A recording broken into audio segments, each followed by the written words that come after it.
Hi, everyone. Welcome back to the Change Your Mind podcast. I'm your host, Kris Ashley. We explore personal development, spirituality, and science. And today we're going to really get into the personal development aspect, especially if you're a business owner or an entrepreneur or someone with a side hustle. We're going to talk about money mindset. We're going to talk about what it means to turn that side hustle into a full-time business and how to think like a business owner. So I'm excited. First, a couple quick announcements. If you check out the links in the show notes, you'll find a link to my book, Change Your Mind to Change Your Reality. It's available in paperback, ebook, audiobook, anywhere you purchase your books, Amazon, Barnes & Noble, Walmart, Google, Apple, all the places. Let's see what else. There's also links to my free masterclass that happens every few weeks. There's some free downloads from my website. There's also ways to just stay in touch through social media, courses, coaching. And as always, this podcast is a part of the Los Angeles Tribune podcast network. So we do a lot with personal development. Be sure to check us out. Check out all the other amazing podcasts that are part of the network as well. And I think we're ready to get into it. So, hi, I'm Kris. When I was younger, I went through trauma that caused me to feel broken and lost. But my life changed after I had a spiritual awakening. Since then, I've dedicated my life to studying and learning from masters all around the world that have helped me to create a life of fulfillment and abundance beyond my wildest dreams. Now I'm dedicated to sharing everything I've learned so that you don't have to suffer for decades like I did. I've seen people's lives completely transformed, and I share it all right here. With me today, I have Regan Bashara. Regan is a numbers witch and bookkeeper, conjuring empowerment for passionate, heart-opened entrepreneurs in the United States. Regan helps you track and organize your numbers to quickly build wealth while aligning with your principles and ethics. Wealth allows you to take back your financial agency and start living out your big dreams. Regan has a degree in math and physics from Louisiana State University in Shreveport, and almost a decade of experience in public accounting and tax preparation. She is a QuickBooks Online Advanced ProAdvisor and is also certified in their payroll products. She founded her bookkeeping and payroll services firm in May of 2022 after several big life events sparked a desire for more independence and empowerment over her career goals. So welcome, Regan. I'm really happy to have you here today. Thanks so much for having me on. I'm excited to talk about all things business mindset. Yeah, me too. And as someone who uses QuickBooks and like has barely scratched the surface, like I know how to use like the banking and the like overview month to month, and that's about it. QuickBooks is massive. So might hit you up later for some QuickBooks insights. Sure. But first, I like to start all the episodes the same way, and that is by asking my guests to share their origin story.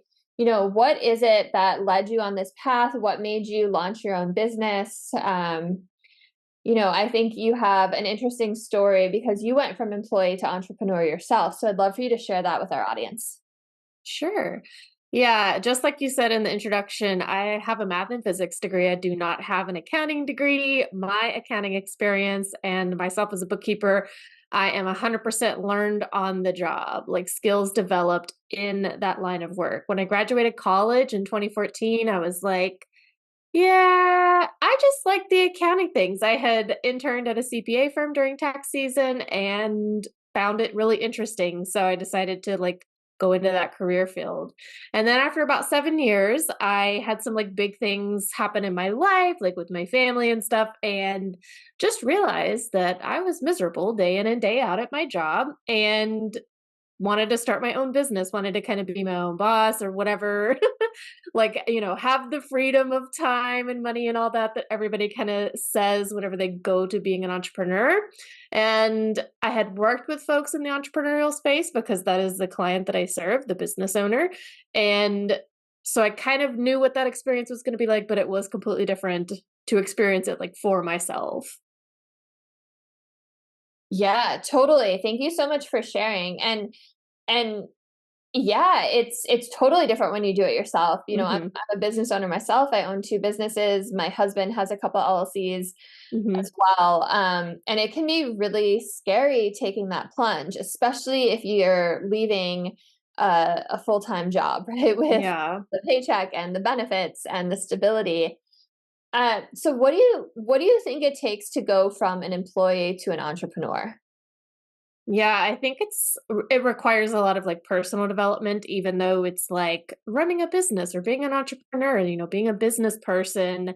People don't think that they need to do the personal development work, but it is required to like shift your mindset. You go from like trading your time, whether you're salary or hourly employee and receiving like a wage, you're just trading time for a paycheck, for money to live.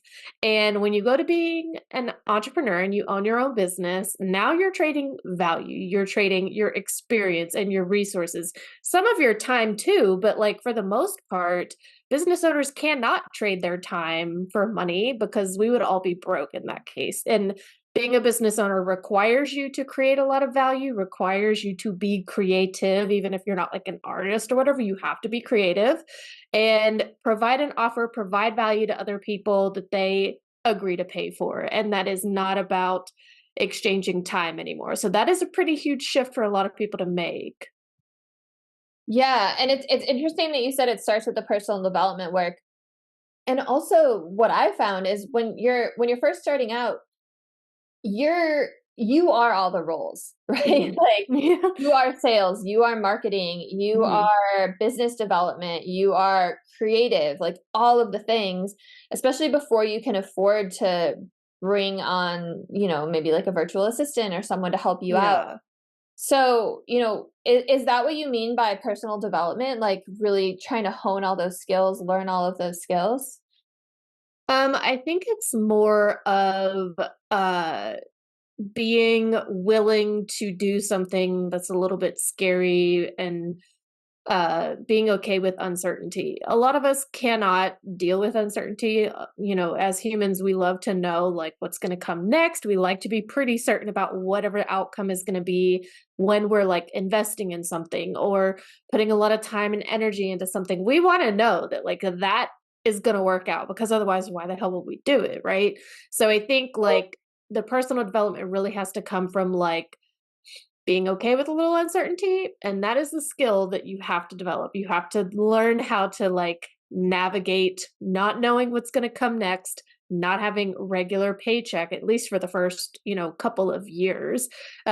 Just kind of going with the flow, seeing where it takes you, seeing what your audience and what your clients want because you can totally start out with an amazing idea that you think is brilliant and then try and sell it and everybody's like that's not interesting or helpful at all.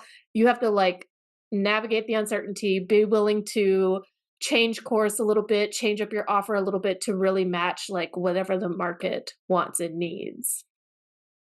Totally. And when you're talking about uncertainty, it made me think of Tony Robbins. He, talk about personal development. He's like the guru, right? Says I'm not your guru.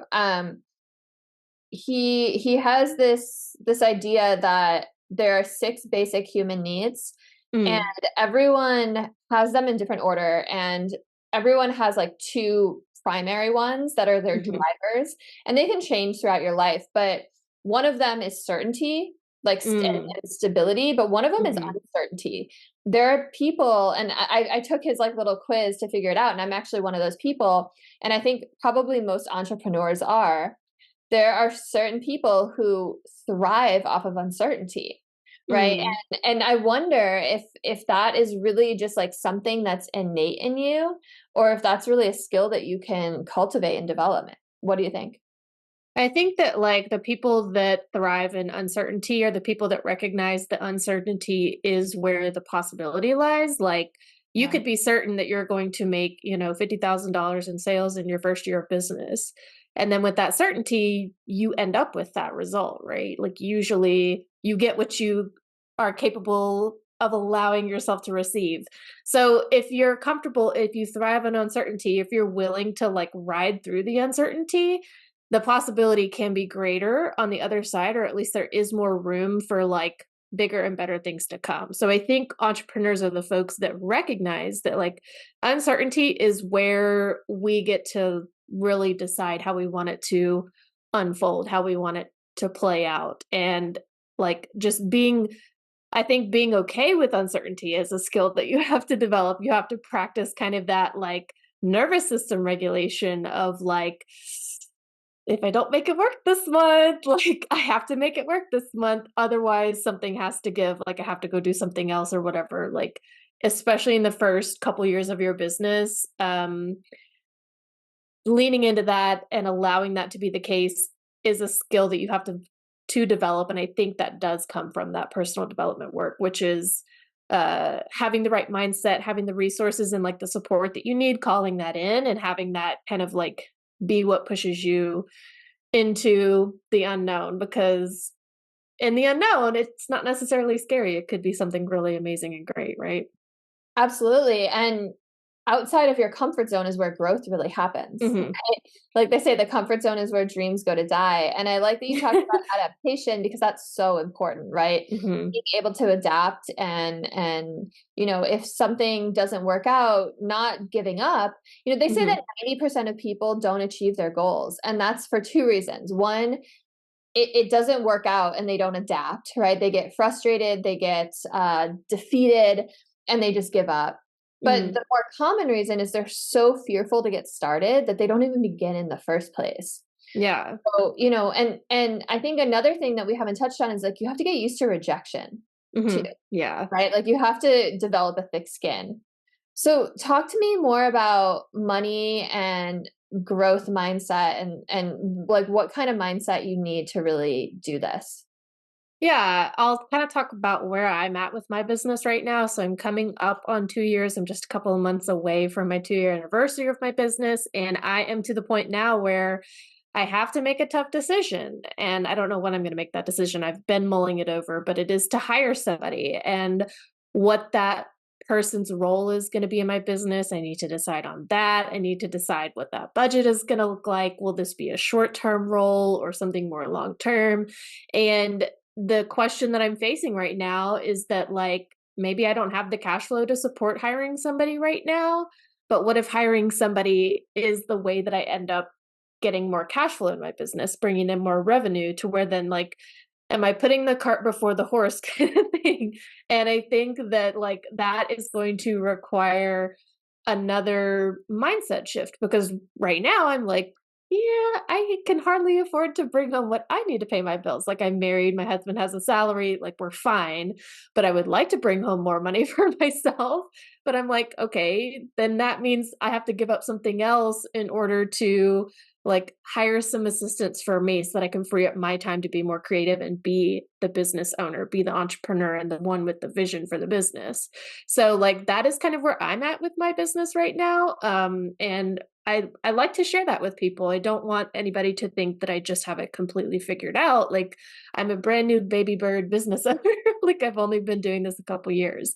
But it does come to a point where like those hard decisions you have to make, even though it might not make sense to make them right now, like that is sometimes it requires developing the mindset to make a decision that like may not be entirely logical at first. So I think every business owner needs to be aware of what's going on with their money, which is why I provide the bookkeeping services that I do, because like I can't make a decision if I don't know what's going on with my money. And even when I do know what's going on, like right now, I can tell you like cash flow does not support hiring somebody.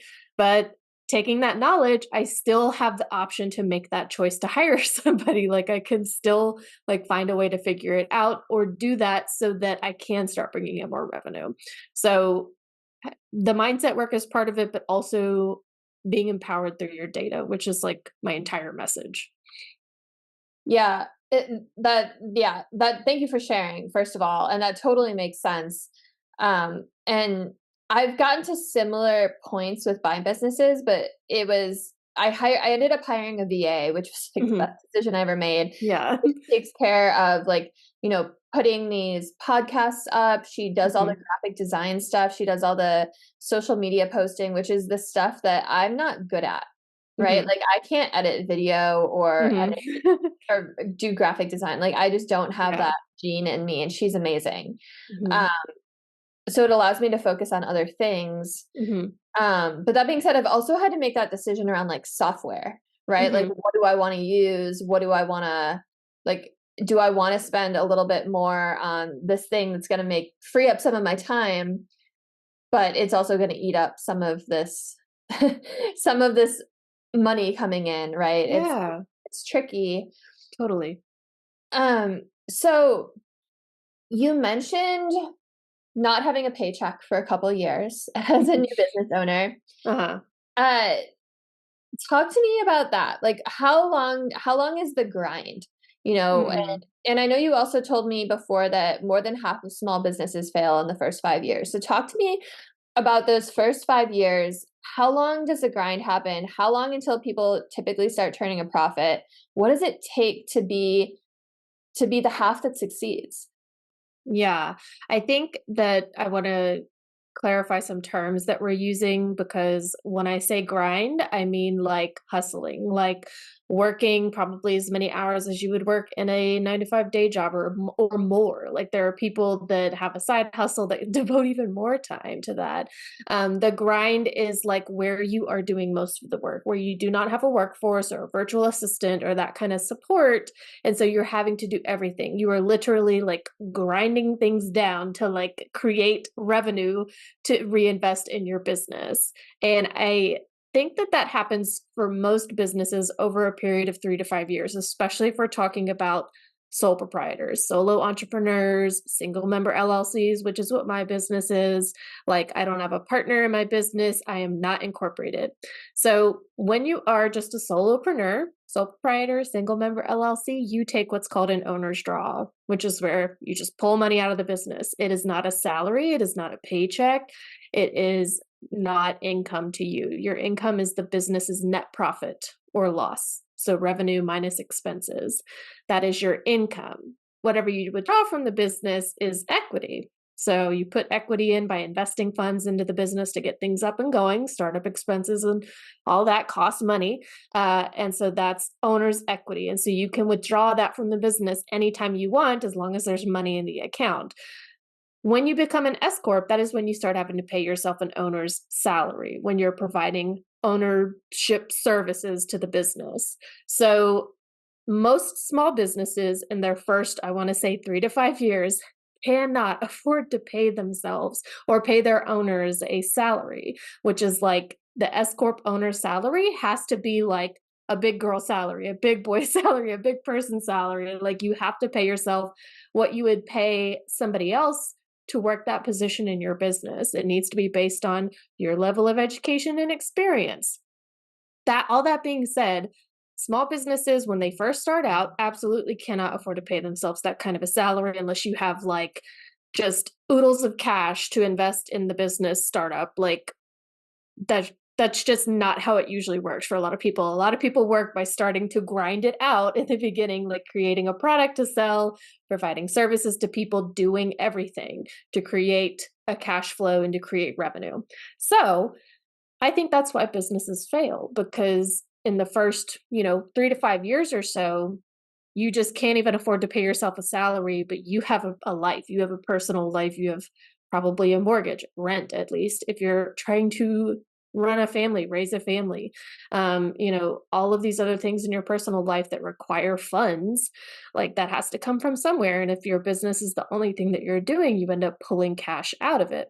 There's nothing wrong with that, but I think that like it has to get to the point where within that first 5 year time frame of owning a business, you need to get to a positive cash flow. Like there has to be something that puts you over that tipping point to where you can, you know, cover all the expenses the business needs to pay for and then bring something home for yourself for your personal life to like support your life.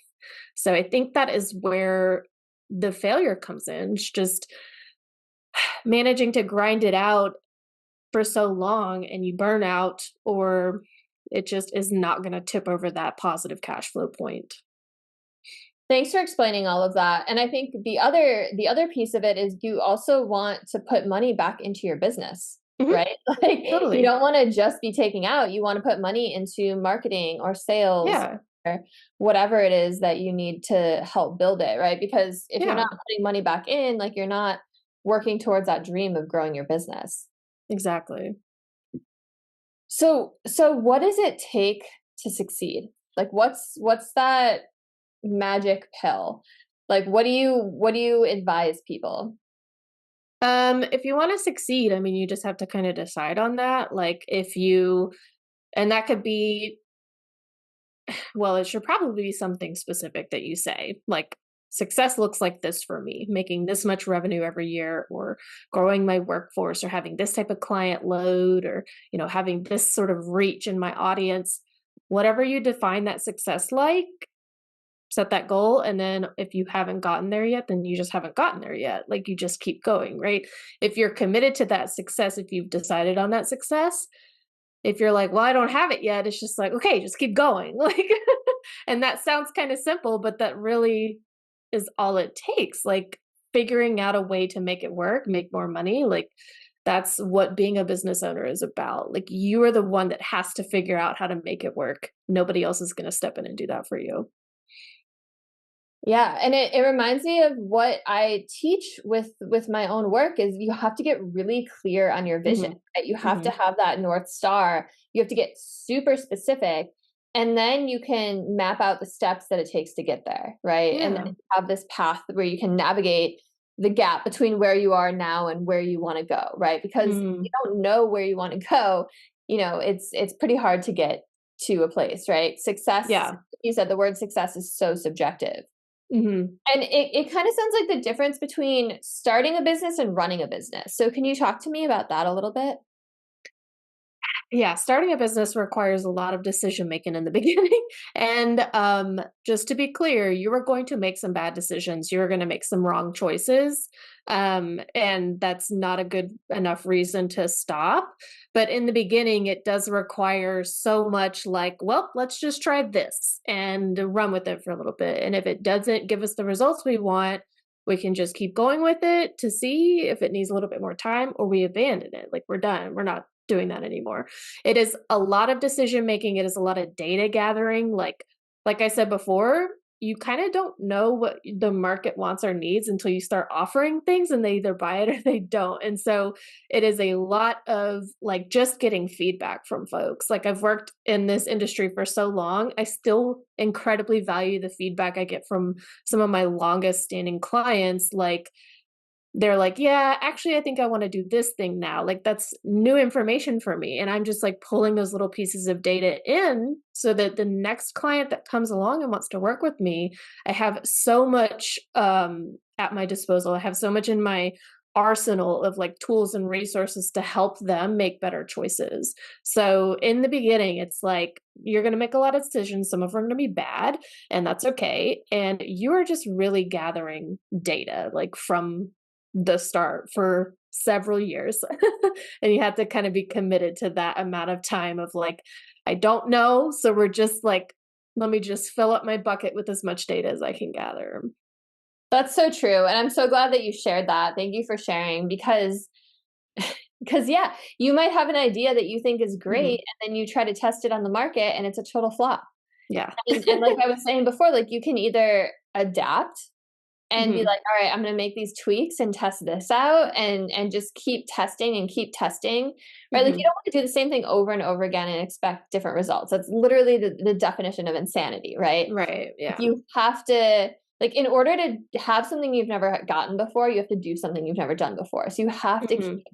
you have to keep trying, and Yeah. that can be like a really discouraging feeling for a lot of people, for anyone, really, right? Yeah. Um, and especially if you're not getting any income in and you're spending money on trying to advertise or market or whatever it is. So, do you here's a question. Do you recommend starting a business as a side hustle so that you have at least income coming in? Or, and I'm thinking like, I love Shark Tank. I don't know if you watch Shark Tank, but you know, they rip apart the people whose businesses are side hustles, right? They're like, it's so true though, right? Like, Yeah. they're like, if you are not 100% committed to this, it is going to fail. So I'm curious what your take on that is. I disagree with that 100%. That is the most ridiculous and like honestly classist thing ever. Um, when you're doing a side hustle, if you have the intention of like launching a full business with it, it is 100% okay if your financial support comes from a full-time job. Like that is okay. Like we all like it costs money to like live. Like it costs money to have housing, to have food and healthcare and like, just like the basic necessities. So the fact that, someone working a full-time job while they have a side hustle that they want to turn into a full business is not an indication of whether or not they will be successful. That is just, there are so many people that started out with businesses as side hustles while they were working for somebody else, and they are successful in their business now. So that is like just completely ridiculous to me. I disagree with that wholly. And the support that you need to live your life, to like be secure in your housing and food and like, healthcare and all of that, it has to come from somewhere, unless you've got, just like I said, oodles of cash sitting somewhere that you can like personally invest funds into the business and afford to like stop working so that you can focus on your business. You might have faster growth because you have more time devoted to like growing the business, but it is not an indication of whether or not you will be successful. I think that is just like very silly. I Yeah, no, hope that I nobody, I yeah. appreciate your take. I appreciate your take. Sure, because yeah, like you know, we have mortgages to pay and Mhm, we need to eat, and a lot of people have children, and yeah, mhm. absolutely. There's like that meme or tweet or something that's like, "Why does everything cost money?" It's like that's just how it is, and we all kind of have to deal with it. And if we want to run a business, like I said, my husband has a salary, and then I had some personal savings. I had a lot of credit cards.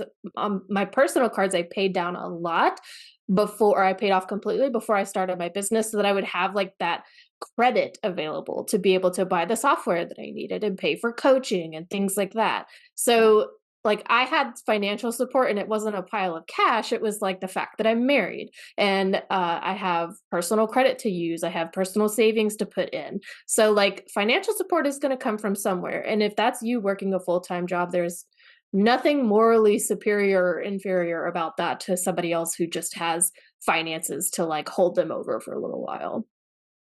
Absolutely. And you mentioned coaching, and Mhm.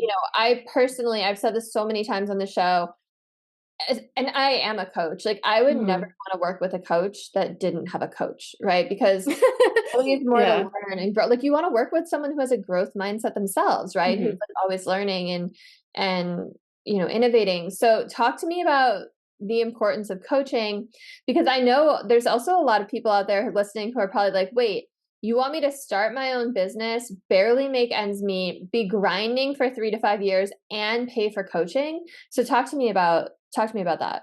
I mean, you totally don't have to pay for coaching, but for me personally, that has been probably one of the bigger factors in my development and in my business's growth. So in 2023, when we're recording this, I have replaced my annual salary at my last job in my first full calendar year of business.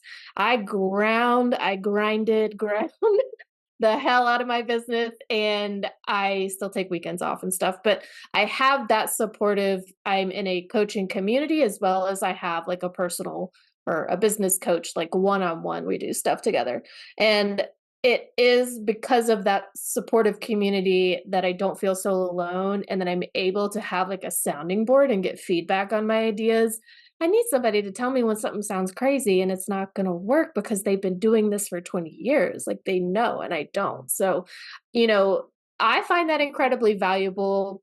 I can't go without that. Like I need that kind of supporting community. But if someone doesn't feel like they need that, then I'm not going to tell them that they have to have that. So, uh, for me, that was like, it is still the thing that I'm like, no matter what, I'm gonna make sure that I can pay my coach. Like, I've gotta be able to have that person in my corner who is helping guide me, while I still learn things trial through fire along the way. Yeah, I couldn't agree more. I'm also part of a coaching community, and those weekly calls with everyone where we're all on the same path. Like we have different Yeah. businesses, but we're all we're all coaches in some sort of personal development sphere, and Mm. we're all trying out similar things, and it's so nice to have that sounding board and to have that encouragement, because Yeah. it can be really isolating, especially Yes. when you're like working by yourself and your business is online. It can be Yeah. so isolating. Like, I have Yeah. to, like, remind myself, like, get outside and walk the dog today, or, like, go to the store if you can, Yeah. like, have human interactions, right? Yeah. Even if you Like, don't talk to yeah. anybody at the store, just being around other people, it's like, "Oh, that's right. Other people exist." Yeah, and, like, Yeah. okay, do your hair and put on a cute outfit even though no one's gonna see it, right? Like, just so you feel better about yourself. Yeah. And I think what you also touched on something important that I wanna highlight is, like, find a coach who's already successful in what you wanna do, Mhm. Mhm. right? Like, or a mentor or someone, like, Mhm. because it is so much easier when you don't have to reinvent the wheel, when you Yeah. can be like, "Here's what worked for me. Here's Yeah. the path that I did. Here's, like, the software tools I use. Here's Mhm. the tactics I've figured out," because they've probably spent, like, decades, right, or at least years, like, figuring it out, so you get the benefit of not making those mistakes that they did, and it's so invaluable. Yeah, I hired a sales coach specifically, not because I felt like I was bad at selling, but there was just that little bit of like, this feels a little bit icky. I don't want to like ask people to hire me. And now I'm like, do you want to hire me? I'm like DMing people like, do you need help with your bookkeeping? Because like I can help you with that. Like it has made such a huge shift of my mindset for selling because I hired someone specifically to teach me how to sell better. So like even if you in general just want a business coach, or maybe if you're just struggling with one area of your business, like the marketing or business development, you can find somebody that specializes in that area and really sit down with them and like work on that piece.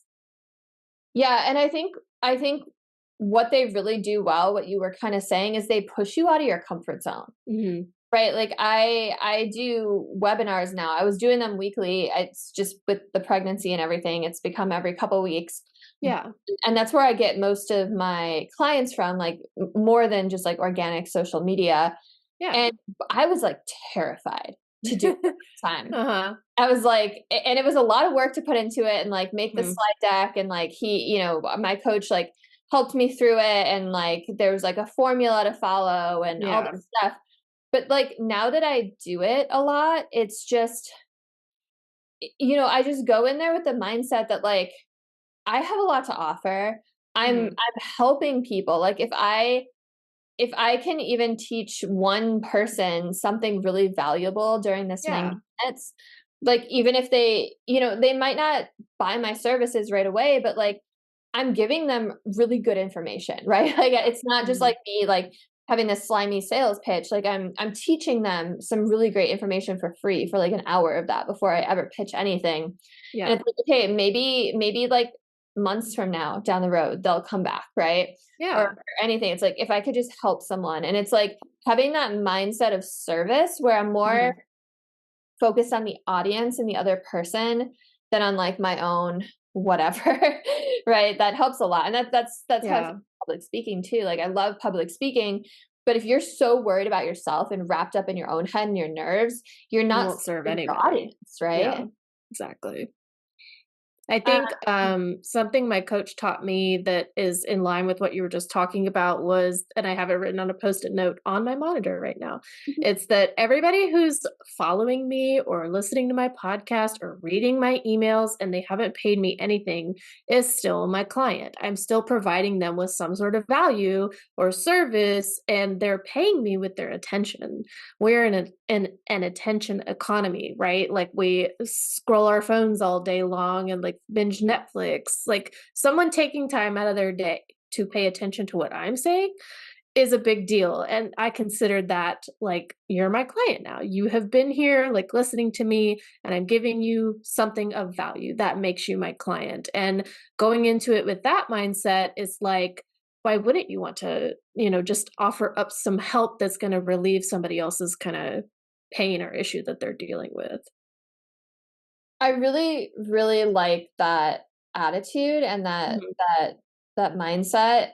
And I remember when I first started out, it was like, oh, I don't want to give away like all my secrets for free. Like, that needs to be behind a paywall, right? Yeah. And now I've completely switched that around. And I think Mhm. like Alex Hormozy was like a really big inspiration in that. Like he gives away everything for free. Mhm. Mhm. But it's like if you give people a ton of value, they're gonna want to work with you and see like what else, right? And you Yeah. still get to provide really excellent value once they're working with you, right? Like Yeah. it's not like things can take a dip, but because they can go anywhere, right? They can find a million different accountants, right? They can Mhm. find a million different coaches online. Like fucking everyone is a mindset coach these days, right? Yeah. Um, but if you can provide value or say things in a way that resonates with them that they're not Mhm. getting elsewhere, then they're gonna come back, right? Like Yeah. a lot of times they're gonna be paying clients. And it's funny. So I used to run yoga studios. I still have Mhm. a yoga company as well, but I used to run yoga teacher trainings 3 times a year. And I would always think like, okay, there's these regulars, they're diehard, they're here like 7 days a week. I see them all the time. They know my name. Like those are the people that are going to sign up. And those were never the people that signed up. It was the person that would like creep in super shy, like once a Yeah. week, Yeah. that like, no, they kind of like hid anonymously, Mhm. like didn't talk to anyone. Like those were the people that came. So it's Yeah. like never really know. It might not be those vocal people. For sure. And yeah, like I think letting people have the information they need to have to make a good decision is like the best part of selling. Like, I'm just going to tell you what I can help you with and what kind of value I can provide so that you can make a good choice. If you don't agree that what I have to offer is valuable, that's fine. Like it's okay. You can find somebody else to work with, I guess. But like me communicating my value is like of utmost importance, and my kind of like word for the year or whatever in 2023 was over delivery, and I really think that I managed to accomplish that. I really showed up and, like you said, tried to give away a lot of value and information and help for free because like that's just my role is to show up and help people with these specific things about their business, and I've been doing it for 10 years. Like, of course I will help you. Of course I will at least put you in the right direction or show you a small tip or a trick. And the clients that pay me like and are a monthly client of mine where I do their bookkeeping, they get so much value out of working with me, and I want everybody to feel that way no matter if they pay me money or not. And by the way, those are the clients that are going to keep coming back. The Mhm. ones that are like, "Oh my gosh, Reagan just gave me like all of this other bonus stuff for free. Like no Yeah. other accountant's doing that, right? Like you have Yeah. to do something no one else is doing." And over delivery is so important. And I Mhm. think also what you touched on right before you said that was authenticity. Like Mhm. authenticity is so important because if Mhm. you're trying to be something you're not, if you're trying super hard to sell, like if you're like people can see through that bullshit, right? Yeah. They can totally sniff through it. So if you really come from this place of like wanting to serve people, wanting to help, like here's my credentials, here's my story, like here's Yeah. why I can provide value. This is how far I'm willing to go for you. Like people feel that. Yeah, I think the best compliment I get, and I was on a consultation this morning with the prospective client, and she told me like what after I kind of like gave the pitch or whatever, she was like, "Yeah, I think what you're doing is like so helpful and amazing, and like your messaging is just has made that so clear that that's what you're about, and so like that really comes through." And I was like, "Oh my gosh," that was like unprompted, and it was so meaningful to me to know that my message is in alignment with like how I show up to like serve my clients too. Like I want that to be very congruent and in line, and it's amazing whenever I get that kind of feedback where somebody's like, "You've made it very clear to me like what you stand for, like what you're about." And then you also like followed through on that. So that was like I was like, "Oh, yes." I love when that happens. That's awesome. That's an amazing compliment to get, and Yeah. so important. Like congruency is so important in Mhm. all of your messaging, especially if you're running like ads. You want what's in your ad Mhm. to be congruent with your landing page, to be congruent with whatever product they're getting. Like you wanna just be honest with people. Yeah. You wanna you like there's no place for shadiness at all. Yeah. Yeah. And imperfections are like the name of the game too. Even if your ads don't exactly line up with your landing page, like if you are yourself being authentic and honest in your like copy and the way that you show up and actually serve the client once they're in front of you, I think that will come through more than just like having all of the pieces in place absolutely perfectly. Like it's I feel like all of that is unnecessary and my time and energy can actually be spent just providing value, you know? Like, totally get your get your copy together, but, like, yeah, if you make it clear to people that you have some sort of value to provide and they're like, "Cool, I'm opting in," and then you show up with that value, and then you over deliver, and then, you give them an amazing experience and you help them feel a different way, I think that, like, speaks for itself more than any ads or landing pages could, honestly. Yeah, and I like that you said help them feel a certain way because that's what we all want in the They're end of the day. everybody's I want 'em buying to feel good. Yeah. everybody's buying a feeling, Exactly. Yeah, like exactly. Yeah. Mhm. Exactly. So what do you think about creating business plans? Like, do you recommend creating like a 1-year plan, a 5-year plan? Like, what do you do for your business? So I have my little monthly calendar sitting on my desk right here because that's what I've been doing over the past couple days is going through month by month. I put all of my like personal stuff, vacations I want to take, personal days, and then like all of my like work planning things. And I have a launch coming up. I made sure to put that on there. And so I was just kind of like layering in what the next year of my business is going to look like. I think in the beginning, it's totally fine to stick to maybe 1 year or even just a couple, like a quarter, 3 months. Like looking that far ahead because you're doing so much trial and error, you're doing so much like science experimenting, like changing variables and information gathering. So, if you've been in business for a while, totally make a 5 or a 10-year plan. But if you're just kind of starting out or if you're side hustling, like you can test a few things here and there for a couple of months. Make sure that you actually do give it time. Like don't try one thing, make one social media post and then be like, well, that was a fail. Like, no, you have to keep, talking about it, keep pushing it and trying new things. But, a year is probably as far out as I want to go personally, just because I'm so like new at this and it is in its earliest stages still. That makes sense a lot, and I appreciate that. And by the way, you can always change your plans too, right? Yeah. Like, uh, Yeah. There are no rules about that. So yeah. You said something interesting. You said like, don't just make one social media post. Like, keep pushing it. How long do you recommend testing something new for? Okay, so I'm still trying to figure this out for myself, but I have like a beta testing launch that I'm doing right now, and like it closes next week at the time that we're recording this. And my clients and like people on my email list just started like reading it and figuring it out like this week. And I'm like, I've been talking about this since October like 10th.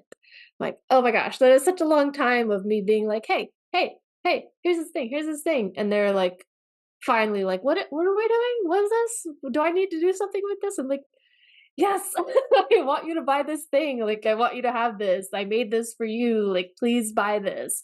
So I am planning to have a 12-week period for a launch that I'm doing next year where like I start talking about it at week 1 and then at week 12 is like when the cart opens or whatever. So having plenty of runway, not only for like developing the offer and talking about it and marketing it and selling it, but like you got to give people time because they are not paying attention. Like they are paying attention, but they're not. Like it's not sticking until much further down the road than you think it's going to stick. So that was my lesson for this year is give myself plenty of runway, give myself more runway than I actually think I need. Thank you for sharing that. And by the way, it's December 21st today. So that was 2.5 months before Mhm. people really started Yeah. yeah. Yeah. And I think that's such an important lesson because, we think, oh, we're putting it out there, people see it, but I'm sick of hearing about it, honestly. yeah, you're like, I'm sick of talking about it. Yeah. But like, think about it, like social media algorithms, like you're not Mhm. showing up on everyone's feed, Yeah. right? Emails, like not that big of a percentage of people open their emails. Like you should speaking of data and analytics, you should be tracking your open rates. Yes. Yes. You know, all of these things, right? Like however you're getting out there to people, like it might not be penetrating as much as you think it is. So Yeah, you really have to saturate it before somebody's finally like, what is that thing that you were doing? And then the indicator that I've started using is like when people start talking to me about it in real life, like outside of business stuff, if they're like, I saw that you're doing a thing, and I could have been talking about it for 6 months, and they're just now, when they start talking about it to me in person or bringing it up in conversation that's not about work, that's when I know like, oh, something's finally sticking. And that takes a lot longer than I thought it would at the beginning, and that a lot of people think. but you're talking about like the people that you're talking about aren't like just friends and family, right? That might just be like, Oh yeah, like friends and expert. family. Yeah, like I'll see a friend start sharing my posts from my business page, like about an offer, and I'll have been talking about it for 2 months and sharing it and reposting and talking about it online. And then like I finally start seeing shares. And so, and then people in random conversation will be like, oh, well, you're doing this right now, aren't you? And I'm like, yeah, like that's what I've been talking about. So it is, I do mean like whenever people, friends and family, and just kind of like on the periphery of my business start realizing it and talking about it to me, that I'm like, oh, it's finally sticking now. I feel like, and maybe I'm wrong, but I feel like whatever amount of time it takes your friends and family for it to stick, give it even longer for clients. Yeah. Friends Oh, and yeah. family take a special interest in you that your Hmm. clients aren't, right? Yeah.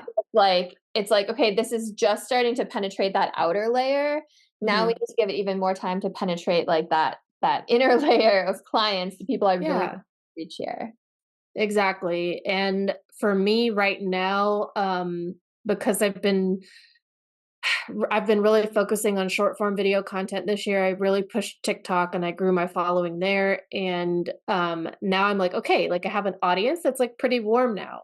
Now what do I do with it? Like, and not like that they're not people, but I mean, like, okay, I've got these people that have invested some time, have interacted with me in some way, kind of know what I'm about. How can I like bring my messaging to them over and over again so that they really start to understand like what I've got going on? So that's kind of where I'm at in my business, is like, I've got the warm people now. What am I going to do with this kind of community that I've created? Totally. I had a business coach on a few episodes back, and she was talking about this with me, and I thought it was really interesting because I have like a decent following on TikTok. I think it's like 18,000 right now, but it's not like massive by any Hmm. means. And like even the videos themselves don't get like a ton of views just because of kind of like algorithms. But Yeah. like so much of what I do on TikTok is like giving away free advice, free Hmm. content. And this woman she was really smart. She was like, that's fine to do every once in a while, but like that's not selling, right? That's Yeah. Yeah. not like providing, that's not the right content to get them to then like take that next step. So I've kind of been trying to figure out Right. what that next step is, or what kind of content will get them to be like, oh, I want to sell. And like, some examples she offered were client success stories or things like Mm. that, that will kind of make them be like, oh, this person helps people and works with them, like, I bet every once in a while I do get those messages like, hey, do you work one-on-one with people? But, Hmm. you know, See, to me, like that's just marketing. To me, like just sharing my client success stories or like recommendations that they've given about my services is just like, yeah, like this is just all part of my marketing. The selling part comes in when I'm like, buy this thing. I have a thing that can help you with this like issue that I know you're having it. The algorithm put you here. I tell them that all the time. Like the algorithm put you on my page. Here you are. I know what you're dealing with. Here's how I can help you. I need you to click this thing. I need you to DM me or leave a comment or whatever it is. And like asking them to take that action is actually part of the selling. Like saying, I have this value to offer you and I need you to click this thing so that I can help you get some relief. That is like actually, and it works. Like I've had so many people, like the person that I was having a consultation with earlier came to me from TikTok, and I only have 1,800 followers, but like what I mean is that I've got such a saturated, warm group of people that I interact with and that kind of are like getting to know me to the point where they're like, okay, I will book a consultation. I do want to find out more about how you can help me. But I tell them to do that. Book a consultation, book a consultation, book a training with me. Like those are the phrases that I say over and over again. And it takes a while for it to stick, but they will take the action that you ask them to take. Do you do that just at the end of your videos, or Mhm. do you do videos that are completely devoted to selling?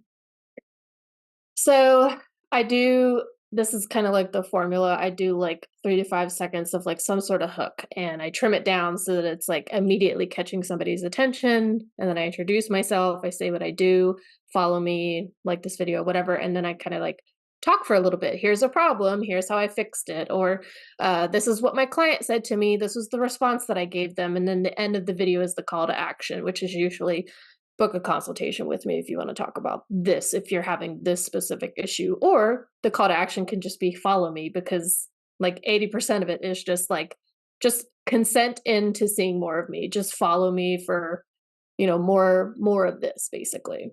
Yeah. Yeah, that's kind of like the script that I've heard to follow too, like Mhm. hook them, teach them something, give them some sort of value, call to It action. has really worked for me, like, once I committed to that formula and then also did it every single day, like, every day of the week for probably 4 months, I was posting 2 videos a day of that, like, every day. So, A lot. It's so it's it gets to be a grind in and of itself when you're like, "Oh my god, what else can I say? Like, what else oh, yeah. of value? Like, how else Mhm. can I phrase this thing?" Yeah. And sometimes you just repeat yourself over and over again because 9 times out of 10, they didn't see the first video. The algorithm did not show it to them, and it's okay to repeat yourself. Yeah. Yeah, totally. Yeah. Absolutely. Awesome. So is there anything else that you feel like would be valuable to listeners about being an entrepreneur or money mindset or growth mindset or anything that we haven't covered today? So I will specifically say that if I'm going to give any financial advice, it's going to be to set a time with yourself, solo or with a coach or a planner or somebody, and set a time to look at your finances. It doesn't mean doing a deep dive into everything. It doesn't mean going down a rabbit hole for one transaction. It is just getting kind of the overview picture of what's going on with your business finances once a month. Set a time, and then I say set a timer because nobody needs to go down a rabbit hole. 10, 15, 20 minutes is all you need to kind of get the lay of the land. And then like, okay, I know what I need to kind of accomplish this month to get things a little bit more organized. So I give folks that practical advice, like go ahead and put it on your calendar, block it out. I'm busy this time, turn off notifications, look at my reports, look at my bookkeeping, look at the invoices that I have that people need to pay, like send those out. Something to the effect of paying attention to your financial organization for that dedicated amount of time and then cut yourself off. Like, don't keep following it. You have to do that, right? Like, I Mhm. can't imagine running a business and not doing that. So if you're A listening lot of and people you're do. not doing that, okay. If you're Yeah. listening and you're not doing that and you have a business, write that down. Yeah. I do it on the first of the month every month just Mhm. to make it easy, and Yeah. it doesn't really take that long, right? And, Yeah. like, you don't even need QuickBooks. I use QuickBooks for my yoga business, but for my coaching, I just do it in a spreadsheet. And I Yeah. go through my bank account and I look at, like, the P&L, and it's super simple, nothing, like, super fancy, but it's in a Google sheet, Mhm. and then I know where I'm at with my I can't imagine Yeah. trying to make business decisions without having data or knowing where you're at. At least go download your bank statement at the beginning of the month. I agree with that. That's the first thing that I do for all of my client bookkeeping that I do. Download the bank statement. Number one. Yeah. That's Yeah, it. you have to. Awesome. So if people want to work with you and find you online and follow you and figure out what your offers are, all the things, can you let us know? Yeah, my business is All Ease Accounting, EASE, and that's alleaseaccounting.com. I host a weekly podcast called Money Through Ease. And then, like I said, you could come find me on social media and all of that. I've given you links for the show notes. Yep, it'll all be in the show notes. Awesome. Well, thank you so much for joining, Reagan. Everyone listening, if this resonated with you, please like, share, subscribe, send it to someone who you think will get value out of it. We talked about a lot of important things today. And thank you all so much for following, for being a part of the community. I will see you all next time. Have a beautiful rest of your day.